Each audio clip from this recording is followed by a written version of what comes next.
So, as introduced, I'm Carl. I'm actually from New Zealand, so I have a bit of a funny accent, and I apologise for that.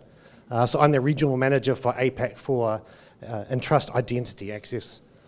I've come here to look about the rise of digital banking, whilst giving the conundrum to you as bankers is wanting to onboard clients safely, effectively, and securely, and maintaining that security while giving access to your finances and banking throughout the process. There's nothing more frustrating than your clients unable to receive their money when they need it, and it's a really big growing problem. Trust versus fraud versus compliance versus access. And looking at the bottom statistic, we've heard a lot today, a 3,000% increase in deepfake attempts. How can you combat that? Going through with the SMS and OTP tokens, etc., is just not good enough throughout the process. So, Entrust is a complete protection across the identity lifecycle, backed by our data security foundation, so I'm talking to that, a secure KYC onboarding, secure transactions, identification, authentication, and monitoring and step-up authentication through the process. We're going to protect your data, protect your people, protect the cash, and give your clients access to the money when they need it in the right process. So the identity security use cases we use is the financial consumer, your end client with mobile OTP tokens on their, or soft tokens on their phone.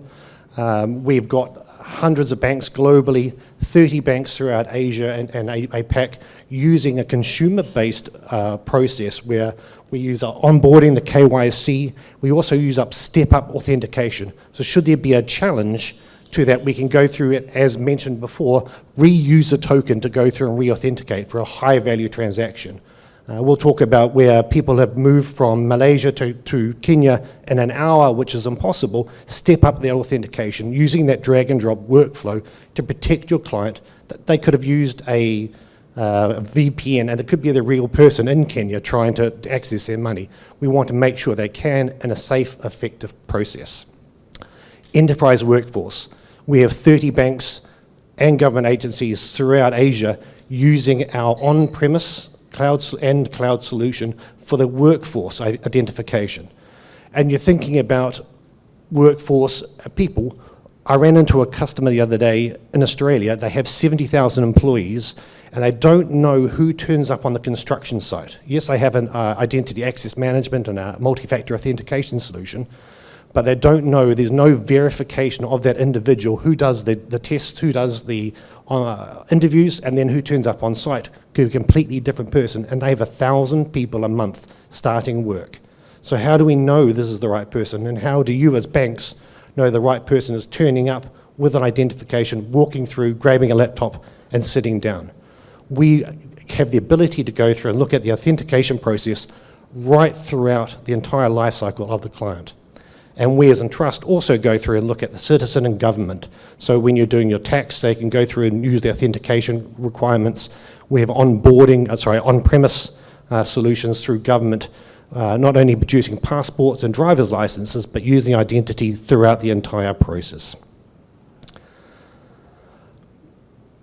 We talked about the trust from day one, and you saw a wonderful drag and drop GUI interface building the tokenized process. We want to connect that identity throughout the entire solution using a risk-based approach. So we've got an engine and helps score the individual. If we know that trusted device, if we know the IP, we know the location, and everything stay the same, make it a very quick, smooth process going forward. Using biometric authentication, should we want to step up and change things, maybe as a high-value transaction. Step up. When someone walks in on branch, pretends to be someone, and you can't be sure with the identification, step up. Use biometrics, use their system approach, and go through and check that part of it. And believe it or not, that happens. Part of a National Australia Bank, 70% of all security incidents in branch is based around people with wrong or misleading identification. We can take care of that really quickly by using the Onfido KYC process on-premise at any time. And being Entrust, one of our unique parts of it, we've got 19 different ways to authenticate. So when we know the onboarding, the document capture, the user login, we have the passwordless MFA, We know the transaction attributes. We can look at the time of day, the location, IP address, and create a score for that, allowing that person to access their system very quickly, and their money, and their business, and your clients and your staff.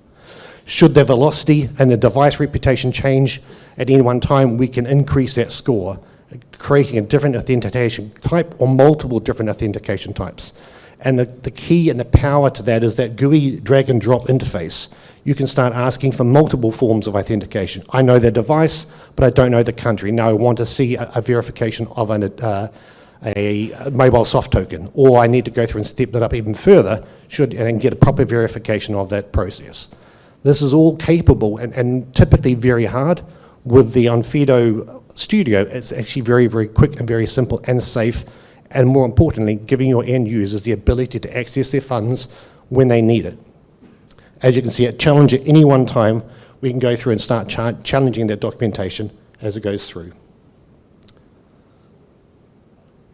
One of the challenges we have with things like universities coming over international students, we can identify 195 government documentation, so international students coming to universities.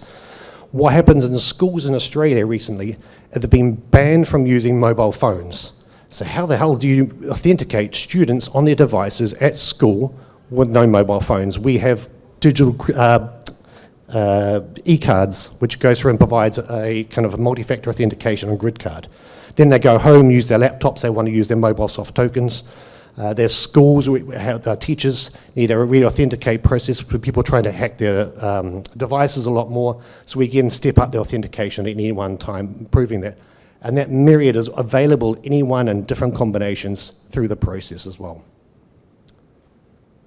including things like WhatsApp and WeChat solutions, which helps reduce the costs of SMS, and again, talking to your clients in a way they're very familiar with it. So even the OTP there, if it's a known process, want to check multiple devices, something is very simple and very straightforward. One of my favorite ones in the use case, this started with the NHS in the UK with passwordless, secure biometrics. We put that on the certificate on the phone, and during COVID, the doctors didn't want to go through and have to keep touching their phones, etc. So we put it as Bluetooth as a certificate. They walked up to the laptop. This reduced password fatigue, reduced cross-contamination. The Bluetooth recognized the laptop, verified themselves using the passkey, logged on, the terminal became them. And as soon as they walked away, it locked down, and allowing another doctor to come up and start using that terminal. This is a business process, allows you to have high secure processes at your bank, knowing that the person accessing highly secure documentation or secure devices is actually present with a verified certificate on their device. It reduces password fatigue, it reduces the requirement to keep going back to help desk. I've locked myself out again, I've got a high secure desktop.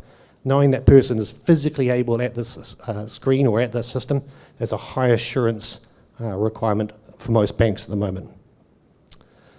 So talking about biometrics, which is the word of the day, the use case that we look at, all the different verification types, including 195 government IDs, makes it very straightforward and very simple. We can also look at more.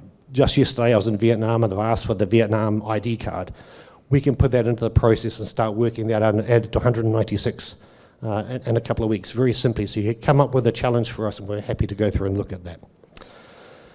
One of the big problems we have, and you as a bank, is both a consumer and a workforce, is people forgetting their IDs and their passwords. Both in a work environment, it's a big problem in your work desk. About 30% of calls are people have forgotten the SSO details. And your help desks on your consumer bank, a lot of people doing that. How do you know that is the right person?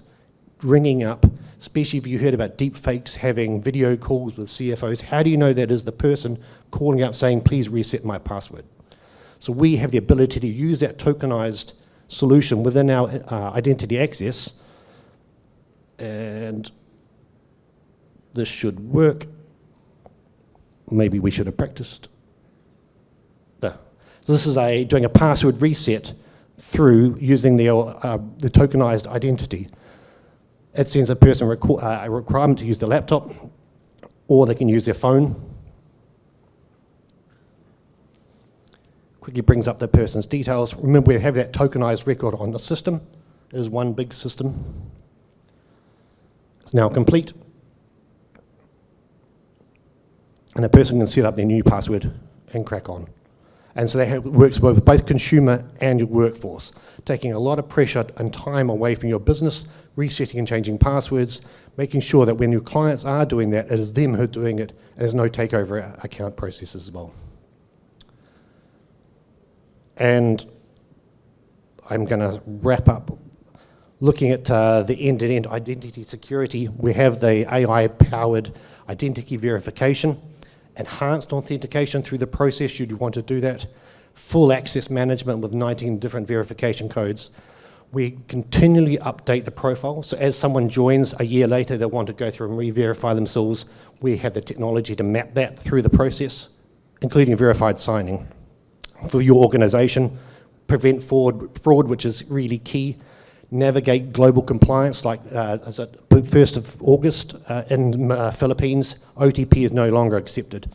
So you've got to keep up with regulations, and hopefully a company like us can go through and make sure that's viable and active for you as you go through. Drive customer acquisition and retention at the same time. You look after your clients, make them on board quickly, effectively, and securely going through the process, and unlock operational efficiencies.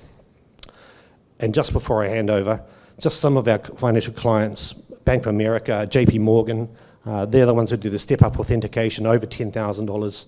It pings the person, makes them do that. NHS, as I mentioned, is the password list side of things. We do government identities all over the place as well. So, any questions before I hand over to my colleague? William Chung, who's part of their digital identity process.